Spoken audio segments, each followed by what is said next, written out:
नमस्कार दोस्तों, स्वागत है एक और नई वीडियो में। मेरा नाम है प्रदीप, आप देख रहे हैं टेक्नोलॉजी।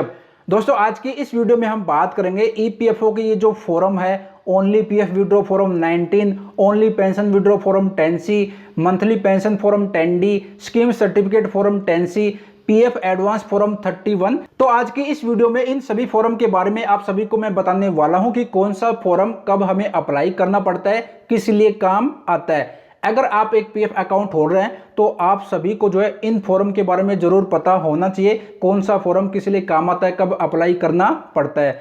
तो अगर आपको नहीं पता इन फॉर्म के बारे में तो ये वीडियो देखने के बाद आपको जो है कंप्लीट जानकारी इन सभी फॉर्म के बारे में मिल जाएगी।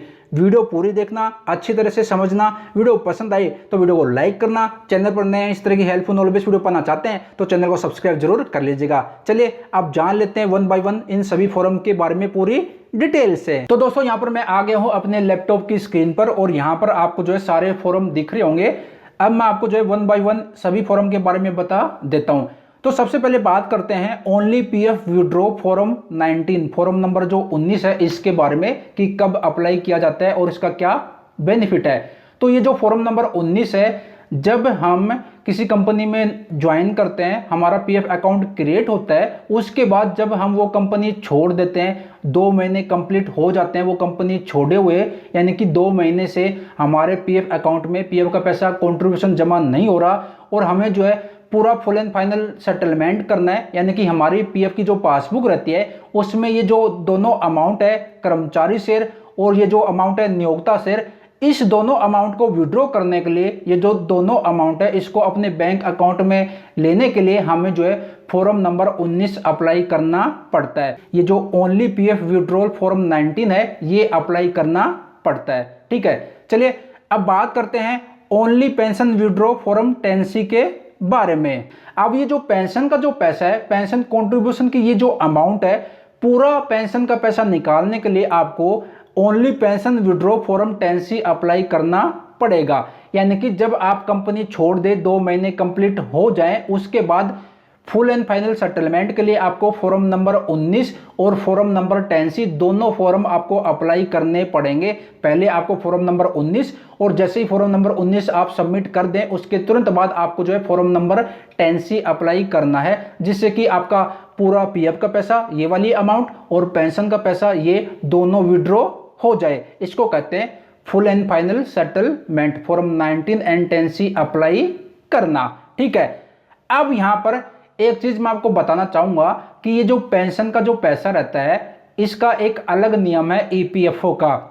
सबसे पहले तो मैं आपको बताना चाहूंगा कि जब आपका पीएफ अकाउंट क्रिएट होता है उसी टाइम ईपीएस अकाउंट भी क्रिएट हो जाता है। तो इसका अलग नियम ये है कि अगर आपको पेंशन का पैसा विड्रॉ करना है तो आपको मिनिमम एक कंपनी में जो है 6 महीने काम करना पड़ेगा, यानी कि 180 दिन आपको काम करना पड़ेगा। अगर 6 महीने से कम किसी कंपनी में आपने काम किया और वो कंपनी आप छोड़ देते हो, 2 महीने हो जाते हैं, उसके बाद अगर आप फॉर्म 10C अप्लाई करेंगे तो आपको कुछ इस तरह से एरर मैसेज आ जाएगा कि लिखा रहेगा कि आपकी जो सर्विस है 6 महीने से कम है, लेस देन 6 मंथ, तो आप जो फॉर्म 10C अप्लाई नहीं कर सकते। यानी कि पेंशन का पैसा निकालने के लिए आपको कंपनी में जहां पर भी आप काम कर रहे हो वहां पर मिनिमम आपको 6 महीने काम करना पड़ेगा। 6 महीने से कम काम करोगे तो आपको पेंशन का पैसा नहीं मिलेगा। तो मिनिमम 6 महीने सर्विस आपको करनी पड़ेगी, क्योंकि ईपीएफओ का एक नियम है, अगर आपकी 6 महीने से कम की सर्विस रहती है पेंशन के केस में तो आपकी सर्विस को ईपीएफओ 0 काउंट करता है, और 6 महीने से एक दिन भी ज़्यादा आप काम कर लेते हो तो फिर आपकी सर्विस को जो है 1 साल के बराबर काउंट किया जाता है। अब ऐसा नहीं है कि भाई 3 महीने इस कंपनी में काम कर लिया और 3 महीने इस कंपनी में काम कर लिया तो हो गए 6 महीने, नहीं, एक कंपनी में आपको मिनिमम 6 महीने काम करना पड़ेगा, 180 दिन काम करना पड़ेगा, तभी आप जो है ये पेंशन का पैसा फॉर्म 10C ये वाला फॉर्म जो है अप्लाई करके विड्रॉ कर सकते हो। अब यहां पर भी मैं एक चीज और बताना चाहूंगा जिससे कि ये जो मंथली पेंशन फॉर्म 10D है तीसरे नंबर पर, ये भी जो है क्लियर हो जाएगा। देखिए पेंशन का जो पैसा रहता है ये अगर आपकी टोटल सर्विस एक कंपनी को मिलाकर या फिर मल्टीपल कंपनियों को मिलाकर, अगर आपकी टोटल सर्विस 9.5 साल से ज़्यादा की हो जाती है, यानी कि 10 साल की हो जाती है, 9 साल 6 महीने से ज़्यादा की हो जाती है, तब भी आपको पेंशन का पैसा नहीं मिलता। यानी कि फॉर्म 10C आप तभी अप्लाई कर सकते हो तब आपकी मिनिमम सर्विस 6 महीने की होनी चाहिए और मैक्सिमम सर्विस 9 साल 6 महीने से कम की होनी चाहिए। यानी कि फिर मैं आपको बता देता हूँ, आपकी जो सर्विस है वो जो है 6 महीने से कम की नहीं होनी चाहिए और 9 साल 6 महीने से ज़्यादा की नहीं होनी चाहिए, तभी आप फॉर्म 10C अप्लाई करके पूरा पेंशन का पैसा विड्रॉ कर सकते हो। अब जो है मंथली पेंशन फॉर्म 10D ये किस लिए काम आता है? देखिए, अगर आपकी टोटल सर्विस 9 साल 6 महीने से ज़्यादा की हो जाती है तो ईपीएफओ उस सर्विस को 10 साल के बराबर मान लेता है। बाकी 11 साल 12 साल कितने साल भी आप काम करो, आपको पेंशन का पैसा नहीं मिलेगा, फॉर्म 10C आप अप्लाई नहीं कर सकते।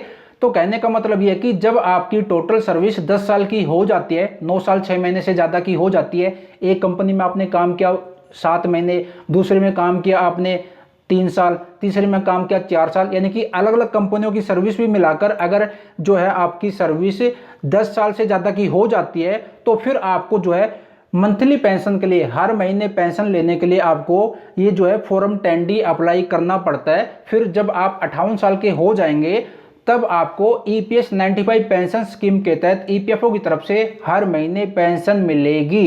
अब EPS 95 पेंशन स्कीम के तहत कितनी पेंशन मिलेगी ये डिपेंड करता है कि आपकी टोटल सर्विस कितने साल की है और कितने साल की थी और कितना कंट्रीब्यूशन आपका जमा हो रहा था आपके EPS अकाउंट में।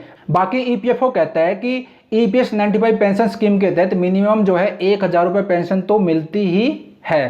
ठीक है, तो आपको पता चल गया कि ये जो मंथली पेंशन फॉर्म 10D किस लिए अप्लाई किया जाता है, ईपीएफओ से हर महीने पेंशन लेने के लिए। और यहाँ पर लिखा भी है monthly pension EPS 95 pension scheme के तहत आपको पेंशन मिलेगी, बट इसमें कंडीशन है कि आपकी जो सर्विस है 10 साल की होनी चाहिए, यानी कि 9 साल 6 महीने से ज़्यादा की होनी चाहिए। अगर उससे कम सर्विस है तो फिर आप जो है फॉर्म 10C ये वाला फॉर्म अप्लाई करके पूरा पेंशन का पैसा विड्रॉ कर सकते हो। अब बात करते हैं स्कीम सर्टिफिकेट फॉर्म 10C के बारे में। देखिए, ईपीएफओ की जो स्कीम है EPS 95 पेंशन स्कीम, उसका नियम है कि अगर आपकी टोटल सर्विस 9 साल 6 महीने से ज़्यादा की हो जाती है, यानी कि 10 साल की सर्विस हो जाती है, तो आप EPS 95 पेंशन स्कीम के तहत हर महीने पेंशन लेने के लिए एलिजिबल हो जाते हो। उसके लिए आपको फॉर्म 10D अप्लाई करना पड़ता है। इसमें ईपीएफओ कहता है कि आप चाहे एक कंपनी में लगातार इतने साल काम करो या फिर आप जो है मल्टीपल कंपनियों में काम करो, बट आपकी जो टोटल सर्विस है 9.5 साल यानी कि 9 साल 6 महीने से ज़्यादा की होनी चाहिए। अब अगर आप एक कंपनी में काम कर लेते हो लगातार 10 साल तक, तो आपको पता होगा कि लगातार कंपनी में काम करना रहता है।